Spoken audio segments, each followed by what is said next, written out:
Bom dia, pessoal. Sou o Gustavo GPP, vou fazer um experimento aqui com vocês. Vou mostrar um documentário feito praticamente sozinho por uma inteligência artificial. Eu vou aparecer no minuto 3, entre o minuto 3 e 5 dando opiniões, né? Não vou falar de fatos, ela vai falar. E talvez no final. Então você vai me ver daqui a pouco. Para quem acha que 2028 o que poderá acontecer é exagero meu, olha o que a inteligência artificial já está fazendo hoje, dia 20 de janeiro de 2026. Fala para mim se tem qualidade ou não. E depois me diga se é de se preocupar ou não com a inteligência artificial. Até mais. Biometria no sistema prisional. Como o mundo usa essa tecnologia e, principalmente, onde ela pode dar errado. E hoje eu quero te propor um exercício simples: esquecer o marketing por alguns minutos. Porque biometria, aqui, não é inovação bonita. É governança. É poder.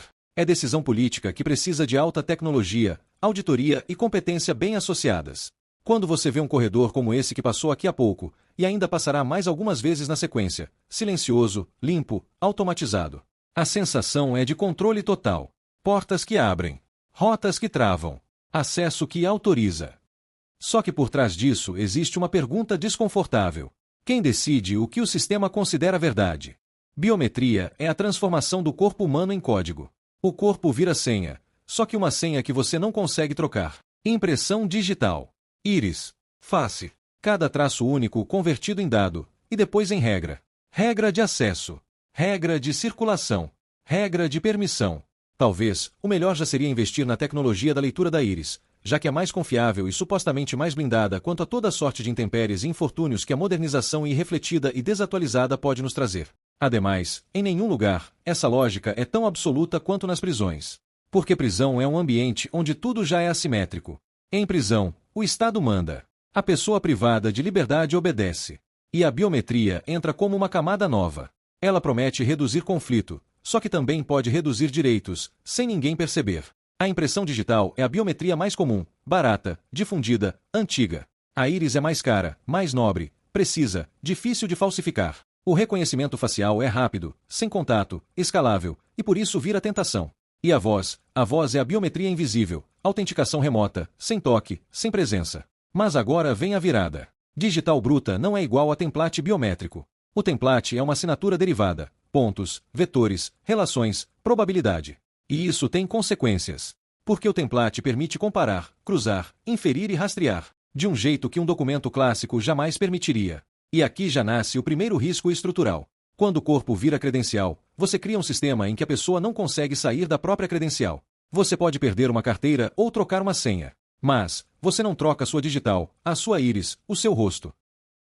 Buenas, pessoal, voltei. Então, como aconteceu, fazer um make-off aqui de como aconteceu esse documentário. Eu estava com créditos sobrando na Manus e pedi 1.500 créditos, né? Então, eu pedi que ela fizesse um documentário, né? Até para testar vídeo longo, se ela poderia fazer um documentário e ainda narrar. E eu tinha dúvidas reais sobre biometria, que o Rio Grande do Sul está instalando, todos os tipos e como funciona no mundo. Então, além de fazer o documentário, ela estudou e me deu um documentário profissional sobre como acontece na Índia, nos Estados Unidos, no Reino Unido, e criou 3 problemas para mim ainda, para não dizer assim que é só alegria. Aqui, ó, ela fez, ó, um vídeo cinematográfico, deixa eu voltar aqui. Ela fez aqui ó, um vídeo cinematográfico de 13 minutos e 16, fez até a sugestão para o short depois no YouTube, fez a narração, o roteiro e descrição. Aqui, ó, tá feito. Em um pouco mais de 5, entre 5 e 20 minutos ela levou. Eu futriquei por repetição, né? Eu não gostei tanto do roteiro e eu pedi que o GPT refizesse, conhecendo também algumas coisas que eu tenho que eu tenho incluído nele, principalmente da realidade do Rio Grande do Sul, e ele refez. E no Clipchamp eu narrei de graça, com uma voz um pouco melhor que a Manus havia oferecido, mas ela teria feito até a voz. E a voz aqui, ó, do Alexio, ó, narrando parte por parte depois que eu tinha reestudado o roteiro no GPT. Computador, ó, não tem wireless, está funcionando precariamente, tá quebrado. E também, olha a configuração dele aqui, ó, olha como é precário. E essa é a voz que, se eu tivesse pago R$65... Biometria no sistema prisional. Como o mundo usa essa tecnologia e onde ela pode dar errado. No início, tudo começa bem. Você registra a pessoa, confere identidade, evita troca de nomes, reduz duplicidade de prontuário. Num sistema grande e pressionado, isso resolve problemas reais. Só que cadastro não é apenas cadastro. É criação de um vínculo perpétuo entre corpo e banco de dados. E aí entra um detalhe que quase ninguém explica. O que fica guardado não é só uma imagem, é um modelo matemático. Em tese, isso é ótimo. Gera trilha auditável de acesso, reduz sumiço, reduz confusão em deslocamentos. Facilita a contagem, controle de rotas e reconstrução de eventos. E se em algum momento, em larga escala se pudesse, de forma confiável, melhorar a relação biometria versus visitação, para reduzir identidade falsa e aumentar segurança. Só que visita não é só a portaria. Visita é vínculo familiar, é saúde mental, é estabilidade emocional. É um dos poucos fios de humanidade que permanecem. Então, quando você biometriza a visita, você precisa garantir duas coisas. Primeiro, que o sistema não vai excluir injustamente. Segundo, que o sistema não vai criar uma fila de humilhação tecnológica. Não reconheceu, volta outro dia. E se, ampliando a escala de atuação, a biometria virasse chave para serviços, tais como retirada de itens, acesso a atendimentos, participação em atividades, registro de presença. Isso reduziria desvio? Pode reduzir, mas também cria um novo ponto de falha. Se a biometria vira requisito para tudo, qualquer erro vira punição indireta. E aqui a gente toca num ponto central. Um sistema biométrico em prisão não pode ser um sistema binário. Não pode ser reconheceu ou não reconheceu. Porque a vida real não é binária. Assim como as pessoas precisam da tecnologia para melhorar sua qualidade de vida, lutar contra a burocracia e o retrabalho, não para tão somente digitalizar a burocracia. Quando você olha para o mundo, vê modelos diferentes. Alguns países usam biometria como camada complementar, com governança. Outros usam como solução rápida, sem transparência, sem controle social, sem limites claros. E aqui entra uma verdade incômoda. Biometria não é só tecnologia. É também mercado de hardware, de software, contratos longos, manutenção, licenças, treinamento, atualizações e, principalmente, dependência. No Reino Unido, biometria costuma aparecer em dois lugares: controle de visitantes e rotinas internas. A promessa é reduzir fraude, acelerar fluxo, padronizar. Só que o que sustenta isso não é só a câmera ou o leitor. É governança, norma clara, auditoria, responsabilidade definida, correção de falhas. Nos Estados Unidos, em alguns contextos, a íris aparece como complemento, especialmente onde a digital falha com frequência. E a lógica é sempre a mesma: redundância. Redundância é uma palavra bonita, mas ela tem custo. E ela tem uma consequência política. Quanto mais redundância biométrica você instala, mais você consolida a ideia de que a pessoa é um corpo a ser autenticado o tempo todo. E aqui entra um caso didático e gigantesco. Índia. A Aadhaar. O Aadhaar é um dos maiores sistemas de identidade biométrica do planeta. Um projeto que nasceu com a promessa de inclusão, eficiência e acesso a serviços. Mas essa mesma escala cria um problema novo. Quando vaza, vaza em massa. Essa lâmina resume o ponto com clareza. Centenas de incidentes documentados e um volume de registros biométricos que chega à casa de bilhões em diferentes contextos de risco ao longo dos anos. No Brasil, e especialmente no Rio Grande do Sul RS, o movimento é de padronização e expansão. E é fácil entender por quê. O sistema cresce, a pressão cresce, o déficit de gente existe, e a tecnologia vira atalho. Só que o RS tem uma particularidade. Muita unidade antiga, muito remendo histórico, muita mudança de gestão. E camadas de decisão que nem sempre conversam entre si. Então a implantação pode virar uma colcha de retalhos high-tech. Um pedaço moderno em cima de um fluxo que continua precário. Agora a gente entra no ponto que separa um documentário sério de um vídeo de propaganda. Primeiro problema: biometria erra. E ela não erra igual para todo mundo. Há evidência consistente de que sistemas de reconhecimento facial podem ter desempenho pior em pessoas não brancas e em mulheres, dependendo do dataset, do modelo, do contexto de captura. E isso, numa prisão, não é detalhe técnico. É justiça. Porque um erro em rede social é inconveniente. Um erro na prisão pode significar negação de visita, registro errado de movimentação, confusão de identidade, sanção indevida, perda de benefício ou produção de suspeita onde não havia. E tem algo ainda mais perverso. Quando o sistema diz foi você, a tendência humana é acreditar no sistema. A máquina ganha a aura de verdade. E a pessoa vira culpada técnica por uma decisão probabilística. Talvez tenha passado despercebido, mas se um primeiro problema é o vazamento de dados, como no colossal sistema indiano, que por reiteradas vezes se sucedeu, se um segundo é o risco do viés racial, um terceiro problema é, nada mais, nada menos, que o próprio cotidiano. Biometria falha por razões banais. Sensor sujo, dedo gasto, corte, calo, idade, iluminação ruim, equipamento descalibrado, rede instável.